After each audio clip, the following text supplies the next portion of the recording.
What's better than earning money from a 9-to-5 job? It's earning money while you sleep, which is made possible if you start investing. You're listening to the Real Estate Investing Demystified with your very own dynamic duo, Ava Benesocky and August Biniaz. Tune in as we discuss everything real estate, both on the passive and active sides. We feature life-changing stories of today's real estate leaders that will help build your own roadmap to success. This is a show that will lead you to a diversified portfolio, a much bigger revenue, and a next-level venture that brings you a smooth cash flow. Let's get this episode started.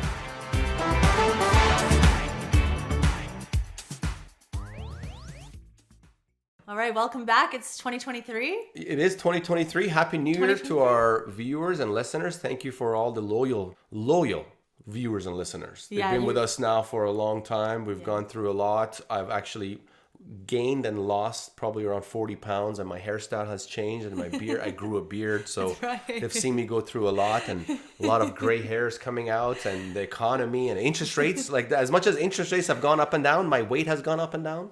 So and Ava has stayed exactly perfect the same, like a GP should, right? A general partner should always be consistent. So that's right.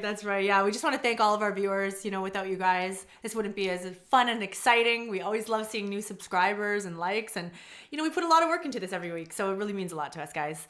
Over the holidays, what did we do, August? We got really sick. Yeah. So over the holidays, we were supposed to, so here is the thing, right? If you're living in a cold country and for the holidays, you're going to go to a colder place, that's really bad. It's a bad idea. And that's what we were going to do. We were going to go see Ava's parents, and it's kind of an annual ritual. We go and see them every Christmas holiday, and the flights got canceled because there was a bit of snow here. The weather was horrific. And right as soon as we tried to reschedule a flight, a few days later, we got sick. And we slept for days. But I will say we did one thing. We got ramped up for 2023. We got all of our internal stuff organized. We put new systems and processes in place because we're getting ready for incredible buying opportunities. Yes. I'm sure our viewers and listeners have enough listening about us. So let's talk about our guest today. Amazing guest today. Excited. Angel Williams. She is a good friend of mine and an associate. She's very interesting. So I'm eager to interview her. So maybe you can tell our peoples a little bit about Angel Williams. Yeah. All right, here we go, guys. Today we're joined by Angel Williams. Now, Angel began her personal real estate investing journey in 2003. She is a co-founder of the Academy Presents and a managing partner of Lauren Capital LLC. Now, Angel has experience in single-family home rentals, residential multifamily rentals, multifamily syndication, and oil and gas investing. Now, Angel graduated from Baylor University in 2000, and this is really impressive, with a BBA in economics, and in 2002 with an MS in economics. My kind of girl. So not giving up on educating altogether, she still teaches economics on the college level as a professor. So with the goal of becoming one of the top sources for real estate investing information and connections across the many facets of real estate investing, Angel hopes to break down the perceived barriers in investment types and tools. So we believe this interview with Angel will bring great value to both passive and active investors looking to learn about the 2023 economy forecast as it spartans to multifamily and real estate. So welcome, Angel. Thank you so much for being on our show today. Wow, thank you for this opportunity. Yeah, of course. This will be lots of fun. Let's dive into things, Angel. Please tell us about your background and then your start in real estate, please. All right, absolutely. My husband and I, Jason, we both grew up in families that invested in real estate. So when we bought our first house in 2003, I'm older than him. I think I was 26. He was like 23 or 24. I don't actually know. But when he was finishing up his doctorate, that became our first rental. And the cool thing with that was that we never really discussed whether or not we were going to sell it. We just started finding people to do the make readies. We started looking for property management companies because we knew we weren't going to be staying in Lubbock. And at that point, we knew we were moving to Wichita Falls. And so we're trying to get that house ready to make it a rental, but we never discussed whether or not it would be a rental. It just became our first rental. So I always think that that's kind of a neat story. And I've talked to him multiple times about it. I'm like, do you remember talking about it? And he's like, I actually don't. So it was just a super natural progression for that to become our first rental. And then when we got to Wichita Falls, we got a couple more singles. And then we got a couple more singles a couple of years ago that kind of fell in our lap. And the reason I say they fell in our lap, it was like $110,000 portfolio. So it was 2 houses, 55-ish a piece. and we walked away from title with like $17,000 or $18,000. We do not go out looking for residential anymore, but if those kind of deals come back across our plate, we're probably going to go after them, because I really like the store of value that a residential property provides for that single owner, because you can do a lot of stuff with those kinds of properties. I know a lot of people that get into multifamily are like, oh, get rid of your residential stuff. And I don't think we ever will, because nothing can beat those infinite returns. So that was how we got started into that. And then, I don't know, here we are today. And then here we are today. Now, when did you discover syndications? It was about 2017, maybe 2018. And Jason had signed us up for an event in Grapevine, and Joe Fairless was one of the speakers. And what had happened was we had we've got 4 children, but we had our special needs son in 2010. We got his diagnosis in 2011 in that summer, and he had a super rare genetic condition. And so he's pretty medically needy. One of his therapies is over $100,000 a year on its own. And so we knew that doing the single family slow roll wasn't going to give us the scale that we needed to be able to cover his medical bills. And our ultimate goal is to make sure that his sisters do not have to worry about his medical needs or his medical costs. They just have to love him, because our hope is that we will have already created that trust for him that will cover his medical needs when we're gone. And that was really what pushed us into multifamily. And did you get involved in syndications as a passive investor initially, or did you get right into it trying to be active? Oh, no. I think we took the same path a lot of people take. You start out LP, and then, you eventually run out of money. You have to go active side if you want to stay in it. But we are LPs in, I don't know, 7 or 8 deals maybe. And then we went active side in 2021. Got it. Talk to us about that, transition to being active. Obviously you were investing in real estate for a long time, but then you realized about syndication that existed. You invested as an LP, then you saw the potential returns. But then now that transition to want to be involved on the active side, going from an LP to a GP, talk to us about that process. How did that come about? Did you join any mentorship programs, any coaching programs? Talk to us about that journey. Yeah, absolutely. So we did in fact wind up joining a coaching program. It may have been the guy we met in 2017. And we joined in with his program probably 2018. That was the year that we started doing some LP investing. And really I left teaching in 2020. And then Jason's company that he was working for knew that they were going to be transitioning to Houston, and he was not going with them. And so he had about a year to prepare, and he's like, okay, we're going to go active side. I was like, all righty then. So we got an SMS blast, so a text blast from a broker, and it was 2 properties here in Wichita Falls. And I was like, well, heck yeah, I'm going to call. I had never really spoken to a broker before. So I called, and he didn't even know his phone was picked up. And I'm like, hello. And so finally this guy's like, oh my gosh, I didn't know anybody was on the other line. I'm like, well, you picked up. And, most of the time you'll talk to people and they're like, man, you got to treat brokers like there's something special, take them out to eat, do this, do that. Sure, there's something special. They're people. They're special people, just like everybody else. But it was just a funny exchange, because I was like, well, go ahead and pencil us in for noon that day that you're looking at doing tours. I'll let you know if it doesn't work. But that should be good for my husband's lunch hour. And it was just this super weird conversation, because how many people are like, oh, just pencil us in. When you're talking to a broker, they're like, they've got their things set up. They know who's coming. They've got their due diligence checklists, or like to do on the basic first level when you first see a property. And yeah, I didn't understand that you're supposed to do any of that. I just knew that Jason was going to be not having a job, and we needed to go active side. And so that was what I did, because it was all I knew how to do. Got it. Let's break it down a bit more. So you make that decision to be involved on the active side. You've already invested as an LP in the past, so you know that communications that GPs have, and you've read PPMs and you see how deals are put together. But now you want to get involved on the active side. You're part of a coaching program, mentorship program. At what point do you start connecting with brokers? Because for you to have been on that broker's list, you must have taken some steps there. So there must have been a strategy there. I think I just signed up for it. Okay. Okay.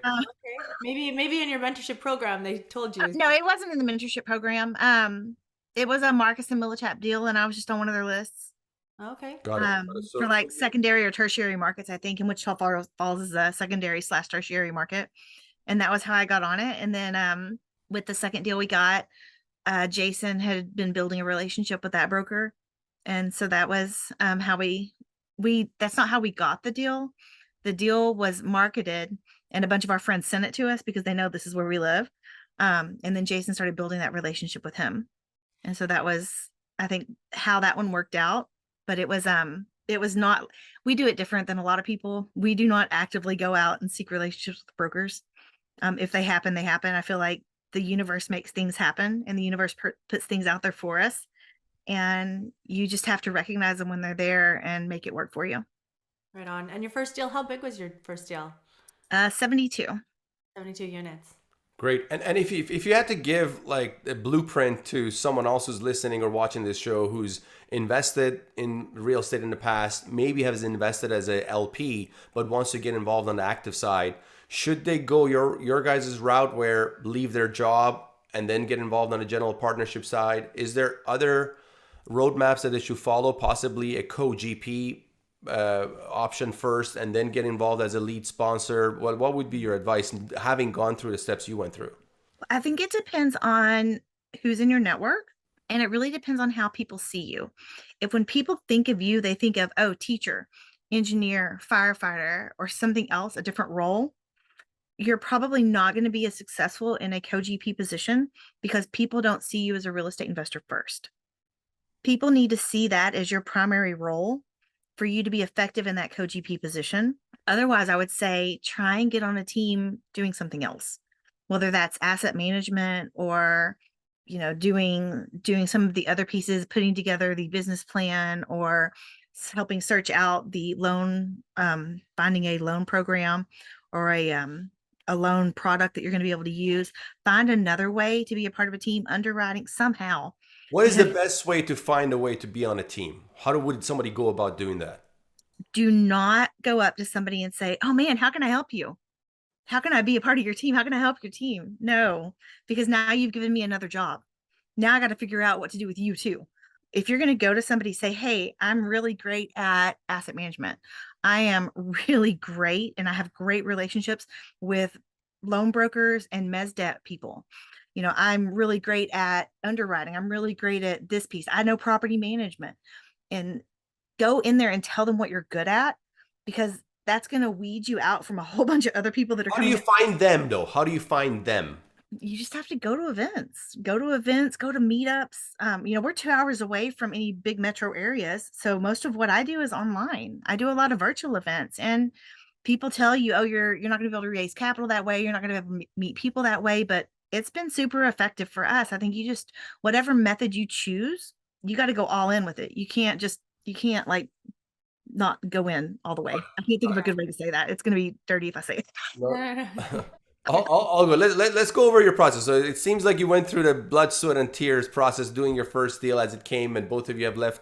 You and your spouse left your job. Talk to us about some difficulties you faced there. Did you syndicate the deal? Did you raise capital from your network? How was that going to people, knowing you as a teacher or knowing you as a professor and knowing your husband as a busy professional going saying, hey, we're buying multifamily and come and invest with us? Talk to us maybe, some experiences you had there. Absolutely. So the cool thing about that was everybody knew we had that residential side hustle. We've got 4 houses here in town, and people that know us know that we have rentals here. They know we have rentals in other towns. They know we've got the oil and gas. We've got a quad and a couple of duplexes with Jason's family properties in Waco. They know we have stuff going on. I left teaching in February of 2020. We got our first deal under contract in August of 21. So for 18 months, people only saw me as a real estate investor. They knew I taught on the side. They knew I had this, I had that, but they saw me as the face of our educational platform and a real estate investor.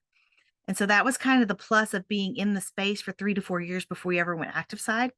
The other thing was that a lot of the stress was gone off of me because we had replaced my income with our residential real estate way before I ever left teaching. I was teaching because I love teaching. But when that environment became too toxic, I had the ability to leave. Now, replacing Jason's income was a little bit tougher. And so what actually happened was the company moved to Houston. He didn't go with them. And that was what propelled us into having to go active side, because we needed to be able to take down a bigger piece of the deal. That's right. So she literally prepped her investors before she took down her, so you probably went to your investors, said, hey guys, we're looking. When we have a deal, are you on board? and that made you confident to go into a deal. Yeah, I mean, there was some of that. We had probably 60 or 70% of our investors didn't actually care about the deal. They wanted to see us be successful. And that goes back to, I'm not always focused on having investor relations or investor relationships, but I am really always focused on having investor friendships, because I want to have friendships with the people that are coming into our deals. I want to know them. I want to know what they're looking for, what their families are looking for. Are they experiences, not things? What's propelling them? Yeah. Because if I can know them at that level, I know how to present a deal. I know how to talk to them, and I know how to talk to them outside of a deal, because you don't want to be vomiting real estate on them every time you see them. That's right. The investor psychology, right? Yes, yes. Now, we've interviewed a lot of people, and we know a lot of people in this space who came from other spaces into real estate with no finance or economics background. Yourself, you do have an economics background, so you understand the finance world. I've been on group meetings, as you mentioned, online group meetings, and when I've heard you speak, you sounded very sophisticated, so you got my attention, and that was really the impetus for us even connecting. So really enjoyed your knowledge and experience within economics. So maybe we can go over touch on that a bit. Obviously, over the last 2022 has been a very interesting year. We, have seen inflation getting out of control. We've seen the Fed and other central banks around the world increasing interest rates to battle inflation that's been taking place, and increasing interest rates so fast, which fastest, I believe, in history, 300 basis points in a matter of less than a year. So talk to us about what you saw happening in 2022. Give us a recap. Was there anything that shocked you? Was there anything that was surprising? Was there anything that was obvious? Give us a quick recap of 2022. Well, I think you kind of have to back up a little bit more. When the stimulus checks were coming out, people they didn't understand what that was doing to the dollar. They just saw it as dollars. And so I'll kind of break it down the way I did for some of my classes. At a specific moment in time, your currency, the money supply, is worth $100, and that is split over 100 equal pieces of currency. If overnight 100 more pieces of currency are created, and now you have 200 equal pieces of currency, now you're splitting that $100 that the money supply was worth over 200 pieces instead of 100 pieces. So that basically halves the value of each piece of currency. That was where inflation was born, because there was nothing else it could do. I mean, your quantitative easing, your quantitative tightening, it's like having your foot on the gas pedal and the brake at the same time. So I think that that's one of the reasons why, as we continue to see these rate increases, we're not seeing this massive slowdown in the inflation rate, because you're doing two things that counter each other at the same time. So I think that's one issue that we've got. I definitely do think we're in a slowdown. I think it's been sustained. I don't care how you change the definition. Every business I go to in my town has a help wanted sign.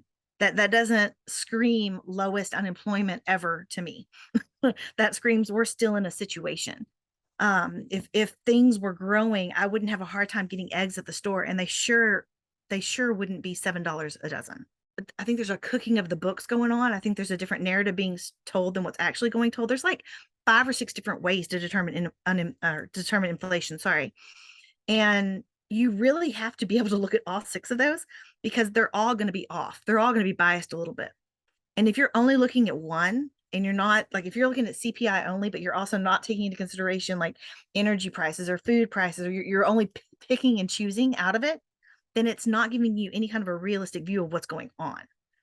So, and I don't know what you've heard about like the Phillips curve and stuff, but if the economy is growing, there is a relationship called the Phillips curve that is supposed to hold, which is an inverse relationship between unemployment and inflation. As inflation goes up, unemployment goes down, because in the short run, people don't see the dollar for what it is. They just see it as another dollar, because they're looking at it in nominal terms and not in real terms. Real terms tells me that dollar's worth 50 cents. Nominal terms says it's worth $1. So there's that disconnect there. And I think that it's important to realize that the Phillips curve isn't holding right now. And I'm not sure of all the reasons why it's not holding, because there's so many things going on now that we simply don't have a historical backing for. You know, in the late 70s, early 80s, we had stagflation, we had crazy inflation, we had Paul Volcker jacking up that rate full on percentage points. By 1981, it was 20%.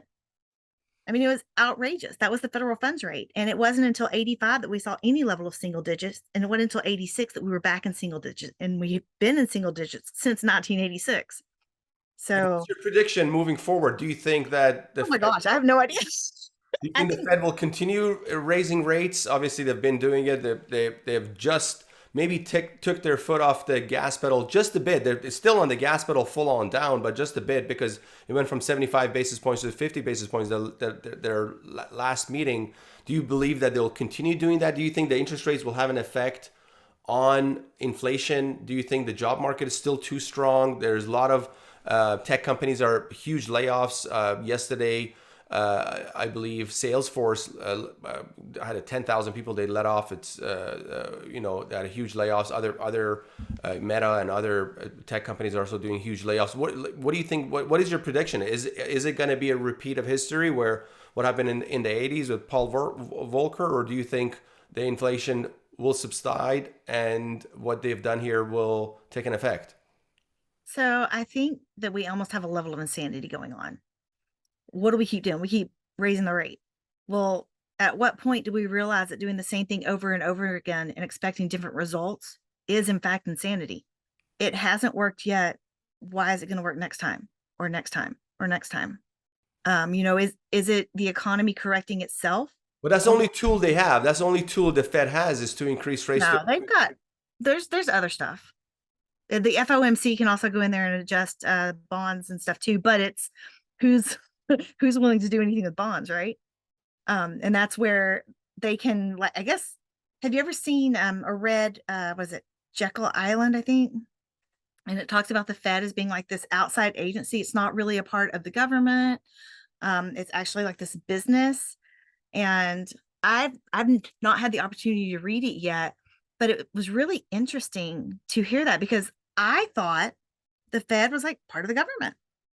But the reason why the Fed can move the way they move is because monetary policy can be made like that. Fiscal policy takes a long time, but they both tend to cause overcorrections. So we can pretend like raising the rates is going to be what truly decreases inflation, but I think it's just going to be a regular economic correction that's going to fix it. There's business cycles. Business cycles are still going to happen. And when the government gets involved, it tends to over or under correct. And then we wind up in a position that's above, like it's beyond, or it's still under where we need to be. And it can just take a really long time to fix things. And that's one of the things that has me really concerned about what's going to happen in 2023. But regardless of where the interest rate goes, you're going to have to find deals that pencil. You're just going to have to use those higher interest rates. And whether that increases or decreases somebody's deal flow, I don't know. Yeah, we'll get into that. So let's make a connection between the economy and real estate, particularly multifamily. And let's start with 2022. Us in the space, we closed on one deal in early 2022, and then we worked on a deal in Arizona for a good 5 months. But every couple of weeks we were re-underwriting the deal. The interest rates were going hyperbolic throughout the whole time. From the time the deal came across our desk to the time the deal collapsed, it really took a long time. Yeah, unfortunately, everything fell apart because, of course, we went back for a retrade, price reduction, and didn't align with the seller. So. Yeah, so we're fiduciary to our investors. The deal still made money. The deal was still a good deal, but we didn't feel comfortable enough. We didn't have enough cushion there, so we went for a retrade price reduction, which we achieved some, but not to the number that we were looking at. So we've been really through it. They were planning to stay on the sideline. The deal was a great deal. That's why we even jumped on it. But talk to us about what you saw. Any horror stories, groups not purchasing rate caps in 2022, rate caps maturing, they have to repurchase at a higher amount. Is there any stories? Because I know you have your ear in the space. Is there any horror stories that you heard in 2022, or any deals falling apart, or any stories about people losing their deposits? Talk to us about some good, juicy stories from 2022. All right. So I was at an event yesterday and Aaron Hudson was there. And she was talking about how last year they did 2 deals. And the year before that, they did like 16 or 17 deals. And so she talked about just the slowdown and the cautionary practices that were taking place. Some of the things that we saw was deals were not, they weren't able to fund as easily because investors were holding on to their money. Investors wanted cash. And like, I didn't understand because I'm like, every day that you hold that cash, it loses more value. You need to put it in something, in a hard asset that's going to at least trend with the inflation.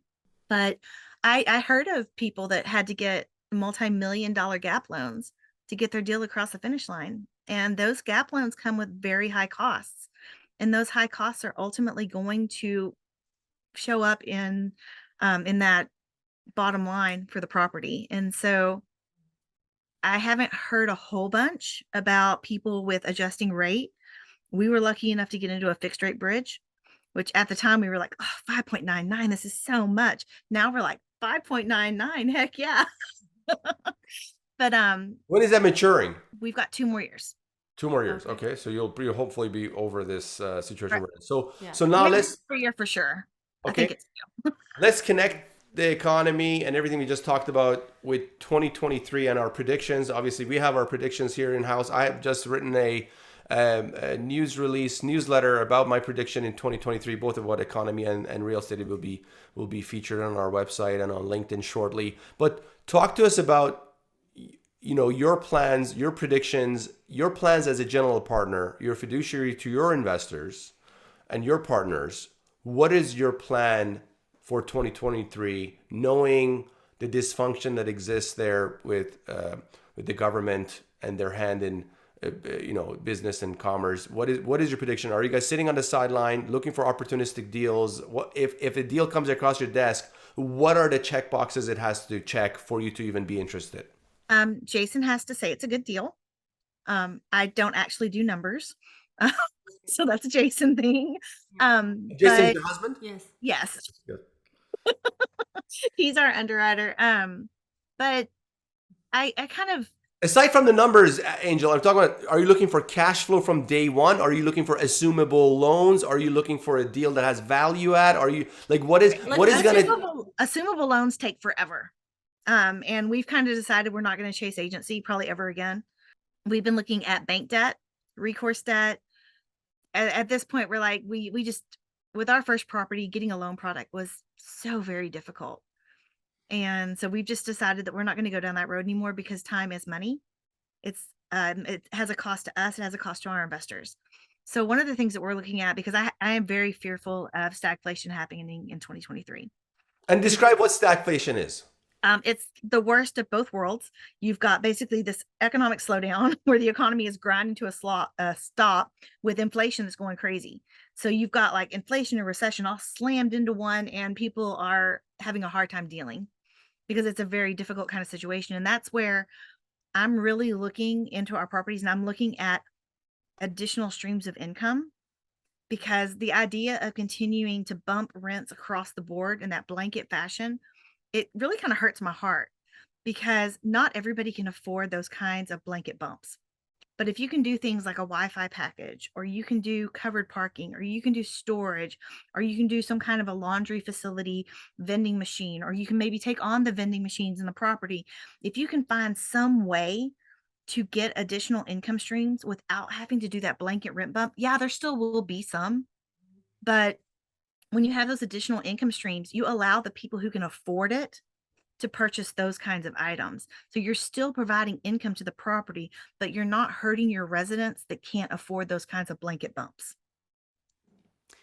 All right. All right. I wanted to ask Angel something. And in your opinion, are we in a recession right now?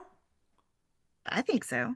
Going into a recession? And furthermore, with your economics background, in your opinion, like, what's your firm's acquisition strategy? Are you guys planning on waiting a couple quarters before you start buying? Do you feel like there's distressed asset opportunities right now, or is there going to be more further into 2023? I don't think that there's going to be this huge bubble event that people think is going to happen. I just really don't. And I think part of that is because when you look back at the late 70s, early 80s, there was not the same kind of media involvement and connectivity that we have now. So when the Fed comes out and says, oh, we're predicting there's going to be a 0.5% raise in the interest rate, people begin adjusting for it as soon as they hear it. So when it happens, it's not the shock value. When Volcker did it, holy night, it was a shock value. It was a fixer. It did things immediately because people didn't expect it as much. Sure, some people did, but not everybody was as connected to the media on that event. But now we're so connected and we hear so much more than we did. I think that it really cuts down on any kind of short run effects that these kinds of changes would have, because people start preparing for them as soon as they hear about them. Right. So there's no, oh, everybody stop buying right now. Wait until, Q3, Q4, 2023. And there's going to be all these incredible buying opportunities. You're just kind of watching things as you go, and Jason's penciling things out. And if it's a good deal, you're going to jump on it. Yeah. And he's checking things out. He's putting in interest rates of 8%, 9%, 10%. We're looking at, vacancies of 20%, because those are things that we need to take into consideration. Because when I was teaching middle school, I was teaching at a very high poverty school. And one of the things I saw was that as times got tough, you would have these intergenerational families moving in together. So it would be the kids, the grandparents, the great grandparents, maybe the cousins, but they would all move into one location to save money.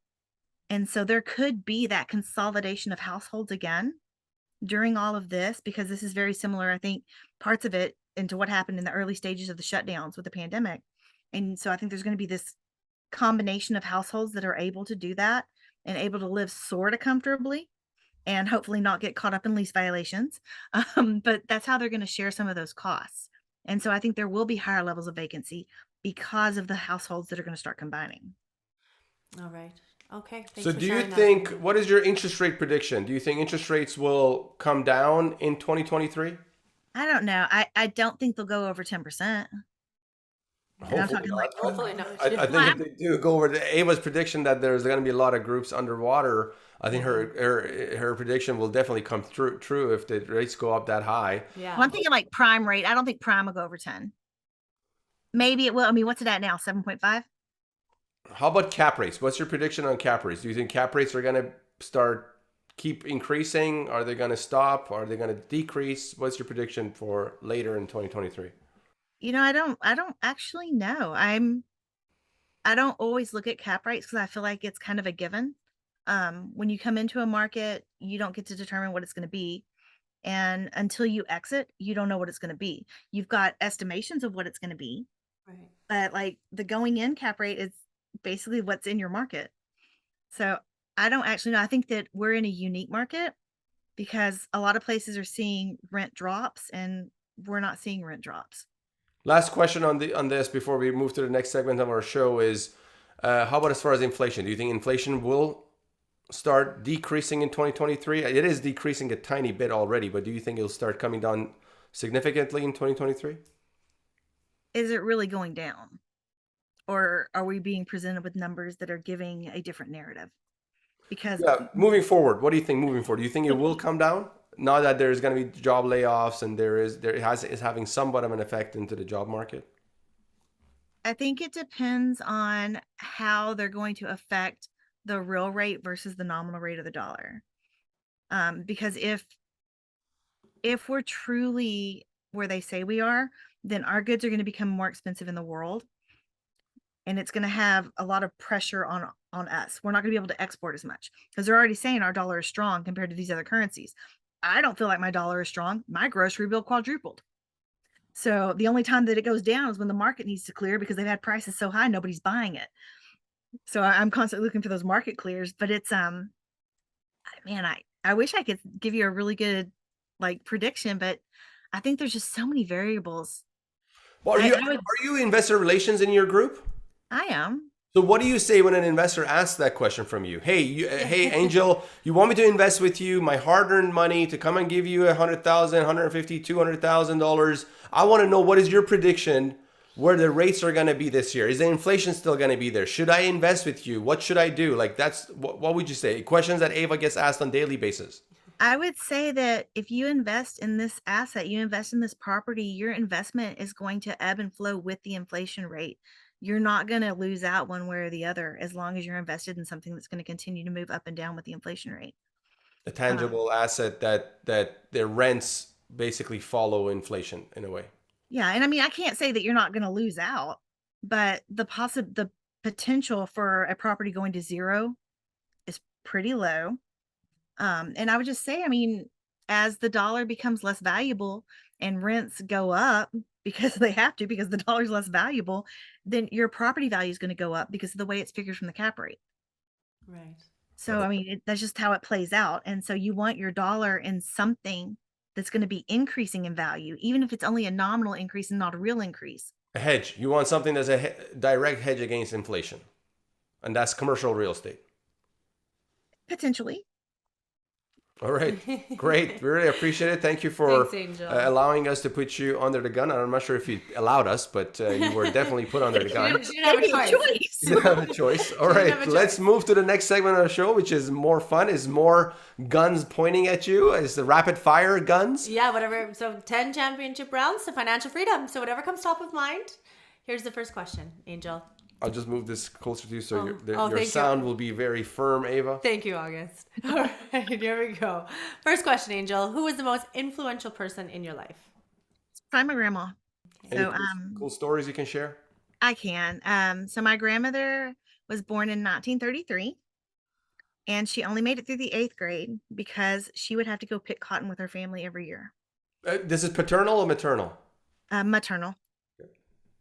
And so my grandmother was Hispanic, and she had her family was into migratory farming.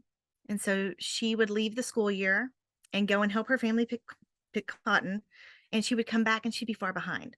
And so she only made it through 8th grade.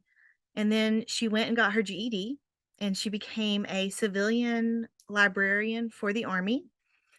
But prior to that, she met my grandfather, and they got married after knowing each other for like 2 weeks or something. I don't know. They were together forever. The only thing that split them up was when she passed away. But knowing that she only had 8th grade and then got a GED, and then she was a librarian for the Army, and then my grandfather worked so hard for his C's, and he went into the Army, and then he wound up getting an associate's degree, and seeing them get into real estate. When I look at these other families and even my husband's family, his whole family was educated. Yeah, they got into real estate, but they were all educated. They all came from places where investing and doing things with your money was the norm. And I looked at my grandparents and it wasn't like that. And I just knew that my grandmother had fought so hard. And when her and my grandfather got married, there was actually a little bit of dissension there because my white grandpa married this Hispanic woman. And so there was that level going on too. And there was just so many things that she overcame. And so she was absolutely the biggest influence in my life. Amazing. It's a beautiful story, Angel. Okay, I'm excited to hear this one. What is the #1 book you'd recommend? Let's see. It doesn't have to be a real estate or economics book. It can be any book influential in your Well, life. here, hold on, I'll grab it. Just dropped everything off of my bookshelf. Oh, Right here. Positive Intelligence. Okay. Okay, by... It is by Shirzad Chamine. I'm probably saying that incorrectly. Okay, we can see it. There you go. Okay, great. Basically what it talks about like, what are the saboteurs in your brain? So everybody has the judge. We all look at what people are doing and we're like, why are they doing it that way? But then there's these other saboteurs, and you take this test that's also in the book, and it helped me understand that I've got this super achiever piece of me. That doesn't mean I'm a type A. What that means is that I find my value and I see my value in how other people view what I am doing and in what I'm doing for others. So all of my value, all of my self-worth is external. And that's the saboteur in my head. And so I have to, when that is coming into my head, I have to say, no, I can't do another year as the PTO treasurer. No, I can't do another year as a scoutmaster. No, I can't do this, because in my mind, my value comes from what I do and what I do for others. Right. And so that was really an important thing that I learned from the book, was that those saboteurs are not true. They're not real. And your value comes from within, not from outside.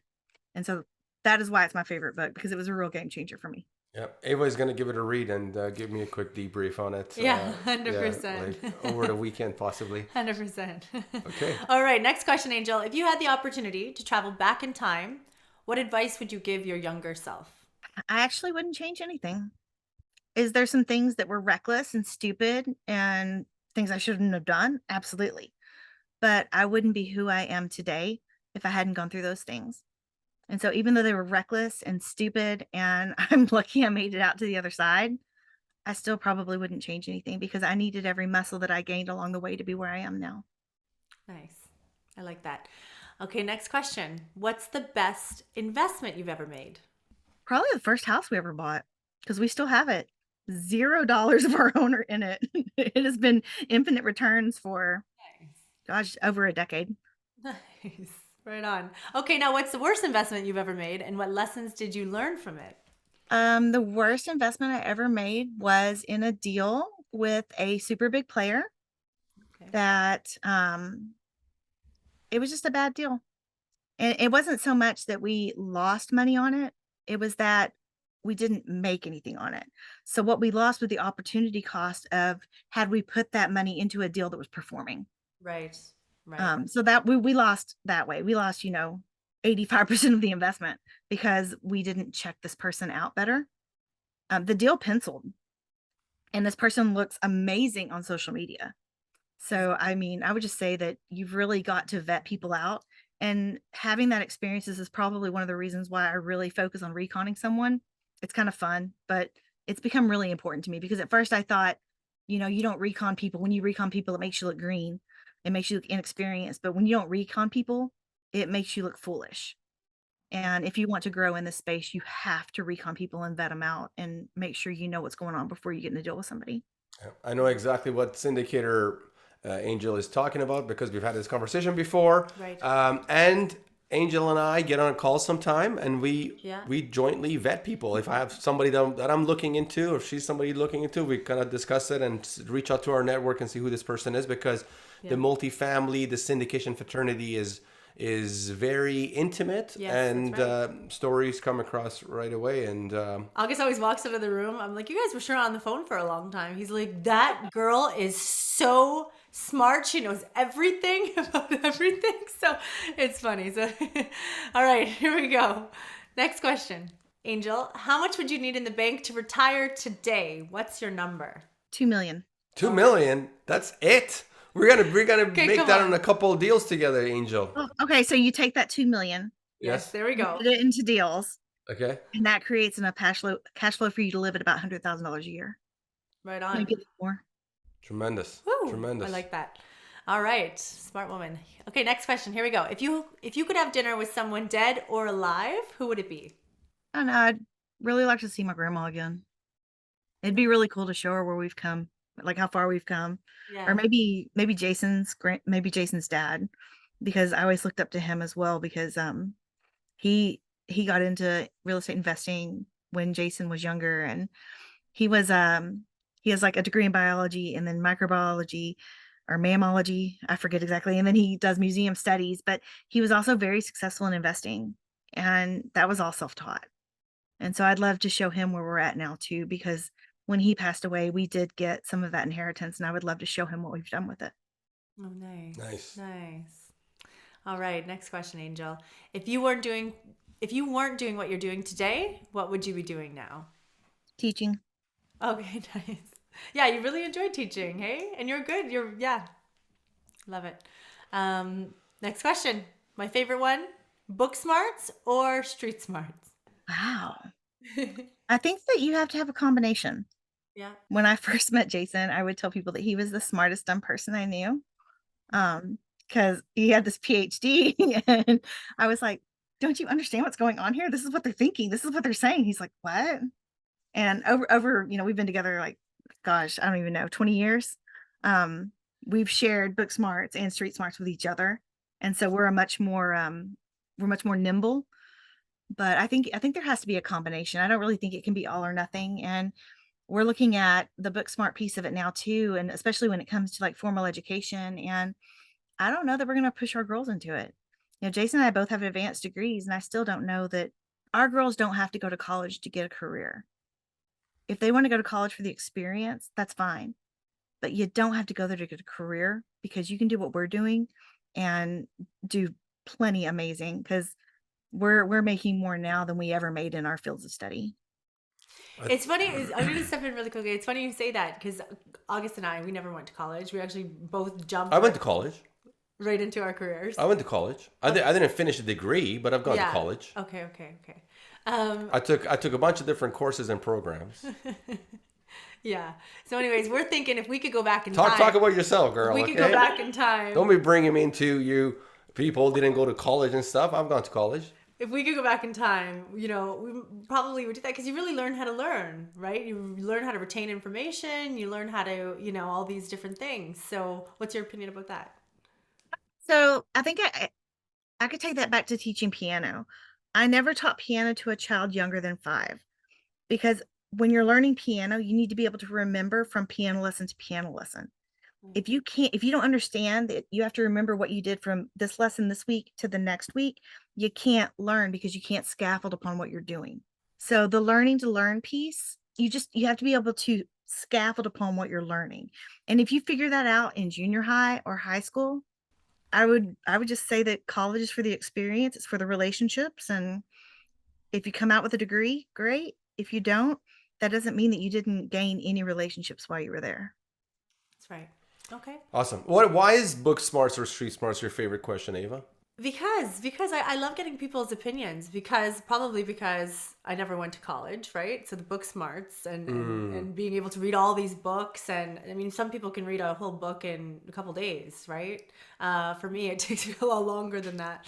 But that's kind of Got it. And also, a lot of times we have academics and very educated people, highly educated people here on our show, and they always 95% of the answer, I would say 98% of answers has been street smarts, and this comes from people who are book smarts.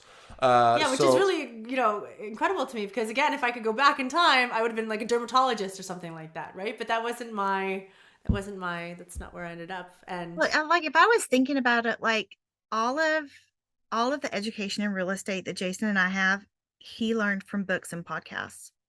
I learned it from interviewing people and just being around it. Right. And so, yeah, so I guess that's kind of like formal education, but I believe a person can be well read and well educated without having to go through a formal educational process like K through 12 or college. I just you don't have to do that to be successful in your field.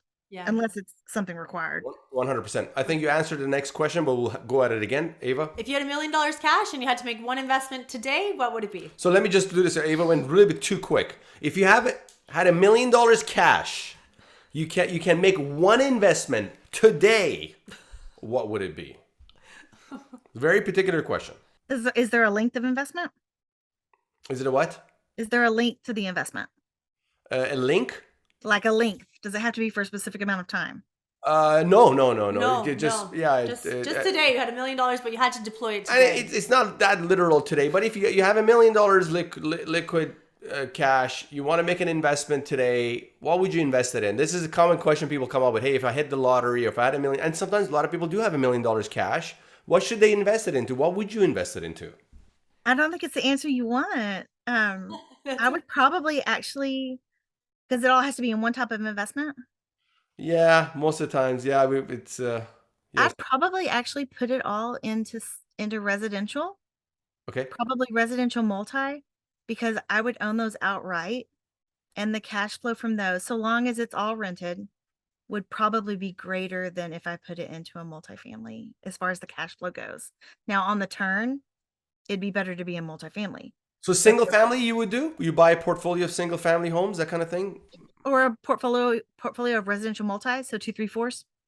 Oh, got it. Smaller multifamily buildings. Nice. No, that was what my father-in-law did. They were fully paid off, and yes. We'll just say that, my mother-in-law doesn't have to worry about what's going on financially. Yeah, and to be honest and be completely transparent, that's probably one of my top choices for $1 million cash disposable if I was putting it somewhere. Amazing. This is awesome. Really Angel. Appreciate, Angel, your transparency, sharing all your wisdom and knowledge with us. Thanks for coming on. This was a long time coming. And we're glad we got you on the show. Yeah, and just please, before you leave, tell everybody what's the best way that they can reach you. So probably the fastest way to get a hold of me is on LinkedIn. I'm Angel Williams. We also have a Facebook community. It's the Academy Presents REI Rocks community. And there's like about 860 people in there. And we're pretty active there as well. But It's on LinkedIn, Facebook? all my stuff. That's on Facebook? Okay, I want to join Okay, that. I'm very not sure if cool. I'm part of it, but Thanks, Angel. This was such a great, Absolutely. very knowledgeable. I love it. Thank you. Yeah, thank you for your time today. all right. Thank you.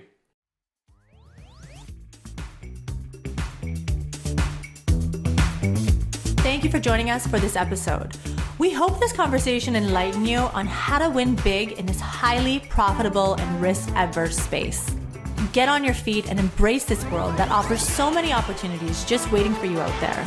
Continue your journey to becoming a savvy real estate expert by subscribing to the show at cpicapital.ca. Don't forget to leave a positive rating and share with your friends. See you on the next one.